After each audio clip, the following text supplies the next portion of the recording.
أعوذ بالله من الشيطان الرجيم. بسم الله الرحمن الرحیم. سوال 11 از کتاب عقیده برای طفل مسلمان. اذکر شروط لا اله الا الله. ذکر کن شرطها لا اله الا الله را. شروطها 8. شرطهاش 8 هستند.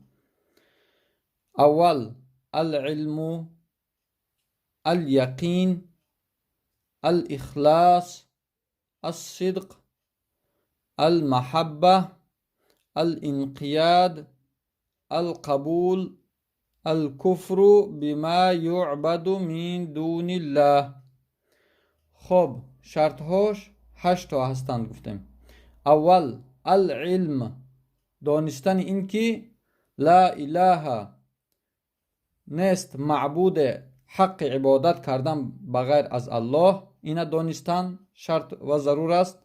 دوم الا الله، یعنی اثبات کردن عبادت تنها برای الله، همین را انسان باید داند. دوم الیقین، یقینا باید انسان همین داند. لا اله الا الله به معناهاش باید یقینا باور بکند، در دلش در قلبش یگان ذره شک و شبهه وارد نکند که نیست معبود حق عبادت کردن بجز الله و اثبات کردن عبادت ها تنها برای الله است. همین را باید یقینا انسان باور کند، یعنی شک نداشته باشد. سوم الاخلاص، یعنی انسان باید اخلاص داشته باشد در عبادت، ریا نداشته باشد، خالصاً از برای الله باید اخلاص کند، خالی از شرک.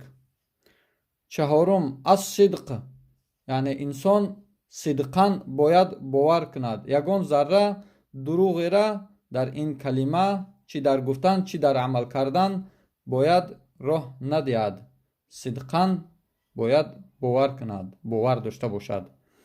پنجم المحبه، یعنی محبت الله را از محبت تمام مخلوقات بالا داند، از جان و از مال و از زن و فرزند و از همه چیزهایی که در دنیا هست.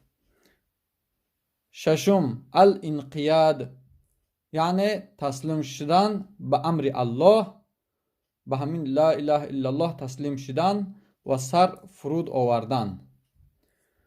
هفتم القبول، هر چیزی که امر الله هست انسان باید همین شرط های لا اله الا الله را باید قبول داشته باشد، سرکشی نکند از امرهای الله، متکبری نکند، تکبر نورزد باید.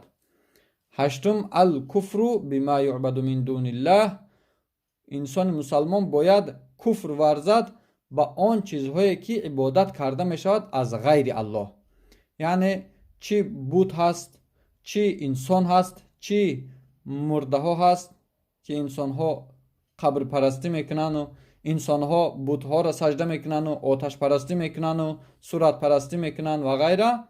انسان مسلمان باید به همه اینها کفر ورزد، یعنی قبول نکند، یگانه الله ذوالجلال عبادت و اطاعت و فرمانبرداری کند و از پیامبر اکرم صلی الله علیه و سلم پیروی کند. و صلی الله علی خیر خلقه محمد و آله و اصحابه اجمعین.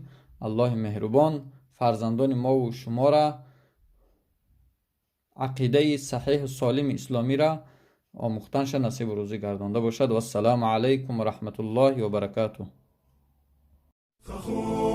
فخور بإسلامي فمنه ارتويت أنا الظامي هداني إلهي بعيد